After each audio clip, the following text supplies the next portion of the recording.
Ya, pemirsa, kembali di iNews Siang, polisi mengamankan puluhan pelaku balap liar yang akan beraksi di Jalan Raya RA Basuni, Kabupaten Mojokerto, Jawa Timur. Sebagai sanksi, mereka diminta mendorong motor dari lokasi balap ke Mapolres Mojokerto.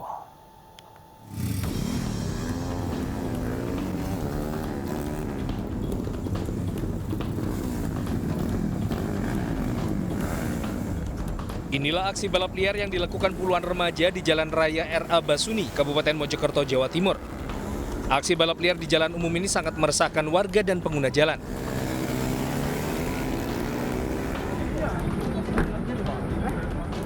Tindak lanjuti laporan warga, polisi menyergap pelaku balap liar yang tengah beraksi. Sejumlah pelaku berusaha kabur dan bersembunyi, namun upaya mereka gagal. Polisi yang telah mengendus aksi mereka berhasil mengamankan puluhan pelaku. Padha sing tanok gudang digiring polisi. Sebagai bentuk sanksi, para pelaku diminta mendorong motor mereka dari lokasi balap liar ke Mapolres Mojokerto. Sing tanok gudang. Ayo jalan. Total polisi berhasil amankan 74 unit motor dan puluhan pelaku balap liar. Polisi lantas menjatuhkan sanksi tilang dan motor baru bisa diambil setelah mengikuti sidang usai perayaan Tahun Baru. Jumlahnya ada 74 kendaraan dengan jumlah orang yang kita amankan sebanyak 97 orang. Terus tindakannya seperti apa? Untuk penindakan kita laksanakan penilangan terhadap kendaraan-kendaraan yang 74 tadi. Terus untuk pengambilannya sendiri kita menunggu keputusan dari pengadilan. Setelah pengadilan memutuskan dan menetapkan denda tilang, masyarakat bisa mengambil kendaraannya. Polisi akan terus menggelar razia balap liar untuk menjamin ketentraman dan kenyamanan warga serta pengguna jalan. Dari Kabupaten Mojokerto, Jawa Timur, Solahuddin, iNews melaporkan. Ya, pemirsa, setelah dinyatakan kondisinya membaik oleh tim medis RS Bayangkara Polda Jatim, putra sematawayang Vanessa Angel dan Bibi dibawa pulang ke Jakarta. Gala digendong masuk ke dalam terminal keberangkatan domestik dengan kondisi salah satu mata ditutup oleh perban. Pagi ini, Gala Sky Ardiansyah, anak yang selamat dalam kecelakaan maut bersama kedua orang tuanya, Vanessa Angel dan Febri Ardiansyah, di Jalan Tol Jombang beberapa waktu lalu, dibawa pulang ke Jakarta. Didampingi kerabat Vanessa, Tom Liwafa dan istri, Gala dibawa dari Rumah Sakit Bayangkara Polda Jatim menuju Bandara Juanda Surabaya untuk kemudian terbang ke Jakarta. Saat di Bandara Juanda, Gala dengan kondisi salah satu mata ditutup perban dan menggunakan topi digendong oleh seorang wanita masuk ke dalam terminal keberangkatan domestik.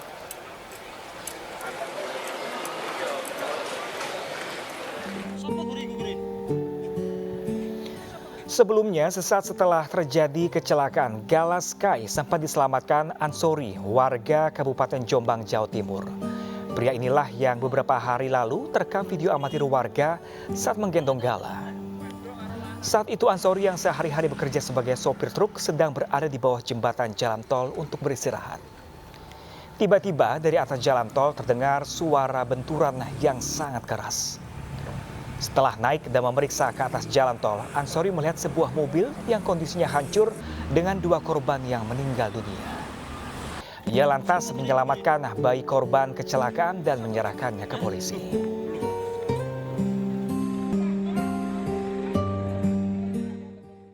Tangisan bayi.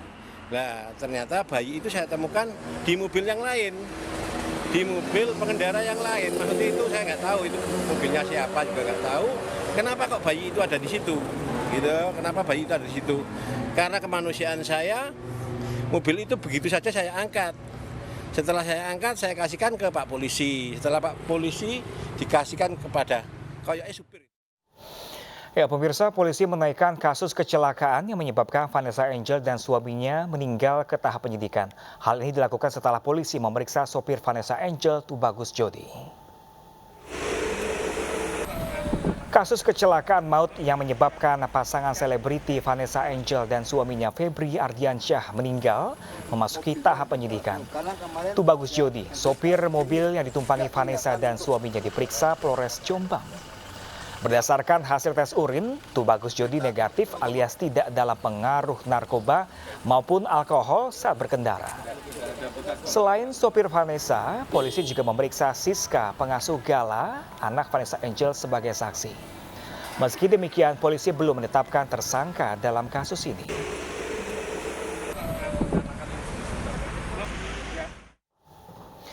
Lalu pemirsa, bagaimanakah perkembangan kasus kecelakaan maut yang menewaskan artis Vanessa Angel dan suaminya? Kita bergabung dengan rekan Rahmat Ilyasan langsung di Polda Jawa Timur.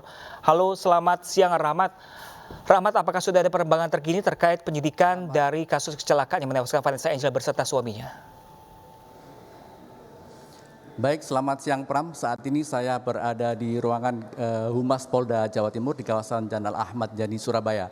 Untuk perkembangan kecelakaan yang melibatkan artis Vanessa Angel dan juga suaminya di Tol Jombang, Jawa Timur, saat ini polisi masih bekerja keras untuk melakukan pemeriksaan-pemeriksaan.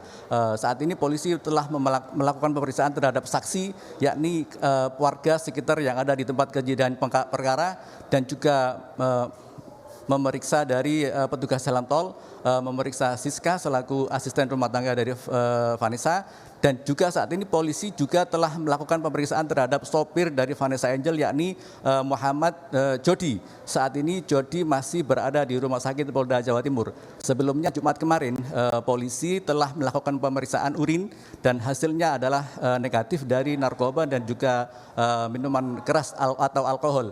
Sementara bahwasanya setelah dilakukan perawatan di Rumah Sakit Bayangkara Polda Jawa Timur selama 4 hari, anak dari putra Vanessa Angel, yakni Gala Sky, usia 1,7 tahun, saat ini sudah diperbolehkan pulang oleh dokter tadi pagi, dan juga Siska juga diperbolehkan dokter tadi pagi melalui Bandara Juanda. Sementara Jody sendiri saat ini masih berada di Rumah Sakit Bayangkara dan masih menjalani pemeriksaan dari Ditlantas Polda Jawa Timur dan Polres Jombang, Jawa Timur. Demikian, Pram. Ya, Rahmat, lalu fakta apa saja yang ditemukan saat pemeriksaan pertama oleh Tubagus Jody? Baik Pram, saat ini saya berada di Gedung Humas Polda Jawa Timur. Sebentar lagi sekitar pukul 12, Bapak Kabid Humas Polda Jawa Timur, Kombes Pol Gatot Repli Handoko akan merilis terkait adanya penyidikan sopir dari Vanessa Angel, Muhammad Jody. Saat ini sebelumnya rilis dijadwalkan sekitar pukul 9 pagi, namun masih molor sampai sekarang masih belum melakukan rilis. Demikian Pram. Baik, terima kasih Rahmat Ilyasan. Kami masih akan menunggu kabar terbaru dari Anda. Terima kasih dan selamat bertugas kembali. Kita beralih ke informasi lainnya, pemirsa. Rachel Fenya kembali dijadwalkan menjalani pemeriksaan di Polda Metro Jaya usai menyandang status sebagai tersangka dalam kasus pelanggaran karantina kesehatan. Rachel diduga kabur dari kewajiban karantina kesehatan usai berlibur ke Amerika Serikat pada September lalu. Hari ini penyidik Direktorat Reserse Kriminal Umum Polda Metro Jaya kembali memanggil selebgram Rachel Fenya untuk menjalani pemeriksaan dengan status tersangka dalam kasus dugaan pelanggaran karantina kesehatan. Dan dari hasil gelar perkara, penyidik menemukan cukup bukti dalam dugaan kaburnya Rachel dari kewajiban karantina kesehatan setibanya dari Amerika Serikat pada 17 September lalu. Selain Rachel, Polda Metro Jaya juga menetapkan kekasih Rachel, Salim Nauderer, serta manajernya Maulida, serta satu orang protokoler Bandara Soekarno-Hatta berinisial OP sebagai tersangka. Karena diduga turut memiliki keterlibatan dan turut membantu Rachel untuk kabur dari RSDC Wisma Atlet Pademangan, Jakarta Utara sebelum waktu karantina selesai.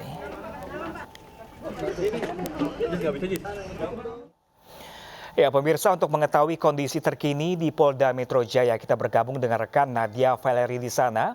Ya, selamat siang Nadia, apa agenda pemeriksaan pada Rachel pada siang hari ini? Ya Pram dan juga pemirsa, hari ini penyidik Subdit Keamanan Negara di Treskrimum Polda Metro Jaya mengagendakan pemeriksaan lanjutan terhadap selebgram Rachel Fenya, yang mana pemeriksaan ini dilakukan usai Rachel statusnya dinaikkan sebagai tersangka dalam kasus dugaan pelanggaran karantina kesehatan.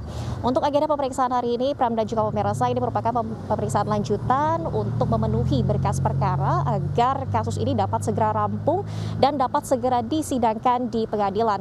Tadi Rachel tiba di Polda Metro Jaya sekitar pukul 10:20 waktu Indonesia Barat dengan didampingi kekasihnya Salim Nauderer, yang mana dalam kasus ini Salim juga akan menjalani pemeriksaan pada hari ini dan statusnya juga sudah ditetapkan sebagai tersangka.